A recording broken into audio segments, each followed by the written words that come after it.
My dear students और most welcome on मेरे वाले नोट्स प्लेटफॉर्म। बहुत सारे बच्चों के मेरे पास मैसेज आ रहे थे कि मैम अभी मैं मॉक टेस्ट तो दे रहा हूँ मगर पासिंग मार्क्स भी स्कोर नहीं कर पा रहा हूँ, जिसकी वजह से बहुत ज़्यादा डीमोटिवेशन आ रहा है और पढ़ाई में भी मन नहीं लग रहा है। तो दो तीन स्टूडेंट तो ऐसे भी हैं जिन्होंने ये बोला है कि मैम मॉक टेस्ट देना छोड़ देते हैं क्योंकि डीमोटिवेशन आता है, तो जो रिविज़न करना है, जो अदर काम हम कर सकते हैं वो भी करने के लिए अनेबल हो जाते हैं। सो इट्स बेटर कि हम मॉक टेस्ट ना दे के कुछ प्रीवियस ईयर क्वेश्चन कर लें, प्रैक्टिस कर लें या फिर रिवीजन कर लें, तो वो हमारे साथ ज़्यादा बेटर रहेगा क्योंकि हम डीमोटिवेट नहीं होंगे।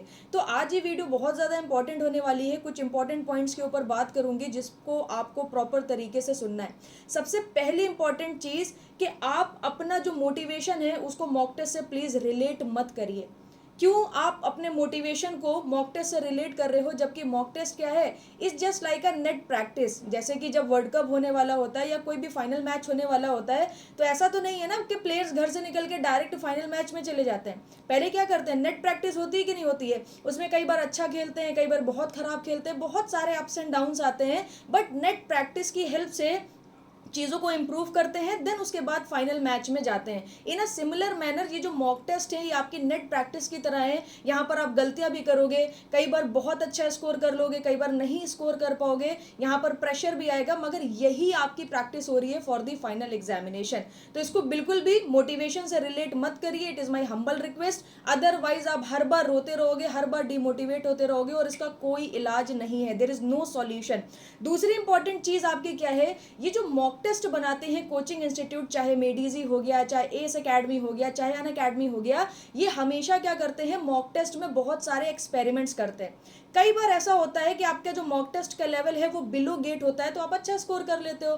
कई बार ऐसा होता है आपने कोई मॉक टेस्ट दिया और उसमें आपको हवा भी नहीं लगी, मतलब इवन 10 मार्क्स भी आपके नहीं आ रहे हैं। तो मॉक टेस्ट का कभी लेवल अबव गेट आपको मिलेगा, कभी बिलो गेट मिलेगा। और कंपनीज जो हमारी चल रही है, जो इंस्टीट्यूट हमारे चल रहे हैं, इनका कई बार ट्रायल होता है कि हम कुछ एक्सपेरिमेंट्स करते रहें, कुछ ऐसे क्वेश्चंस इसमें ऐड करें जो प्रेडिक्टेबल है, हो सकता है पूछे जाए, हो सकता है ना भी पूछे जाए।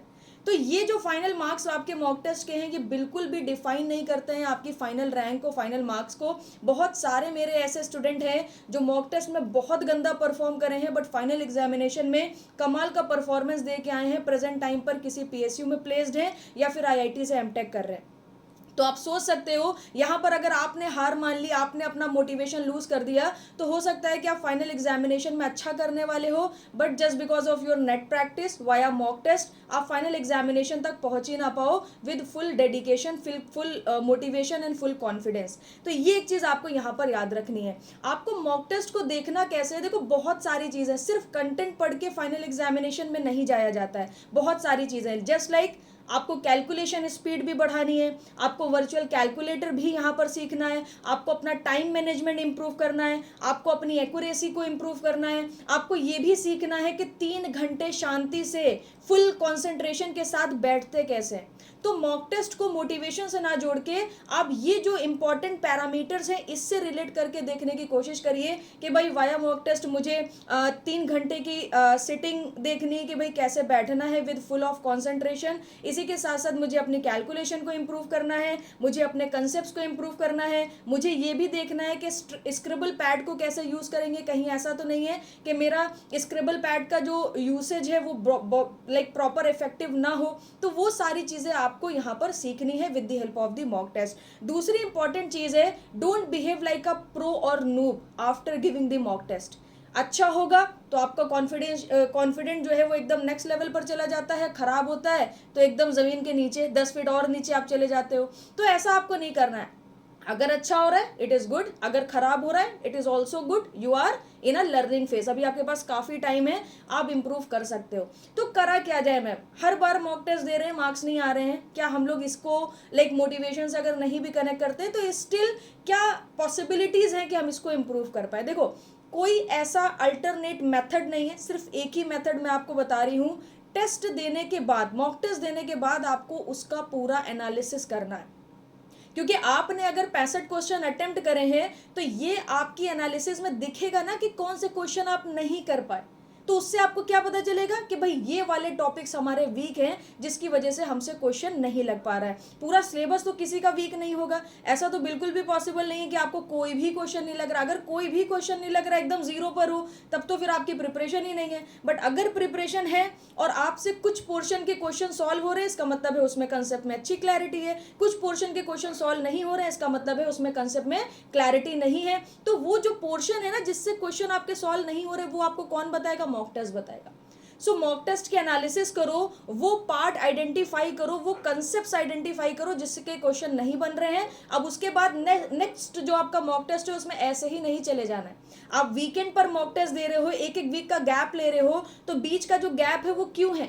वो इसी वजह से तो है कि मॉक टेस्ट देने के बाद जो इंप्रूवमेंट करना है, अब पूरा हफ्ता मैं उस इंप्रूवमेंट पर इन्वेस्ट करने वाला हूं जहां पर इंप्रूवमेंट की रिक्वायरमेंट है। जो आता है वही बार बार रिवीजन करते रहोगे तो आप सैचुरेशन स्टेट पर हो। जो नहीं आता है, एक हफ्ता उस पर इन्वेस्ट करा, फिर से मॉक टेस्ट दिया, तो आपका क्या होगा? हर दिन लेवल बढ़ने वाला है मॉक टेस्ट में।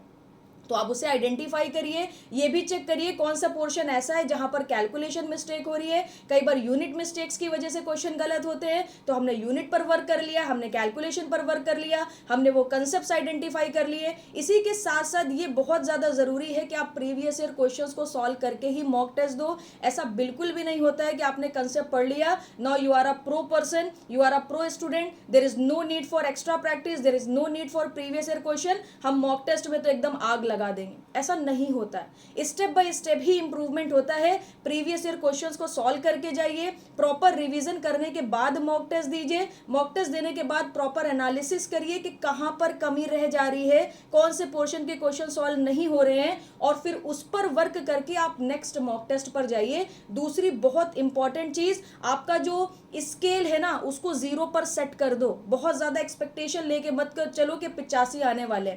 0 पर स्केल सेट करोगे मॉक टेस्ट के लिए, तो 0 से 10 भी पाओगे तो आपको इंप्रूवमेंट दिखेगा, 10 से 15 पाओगे आपको इंप्रूवमेंट दिखेगा।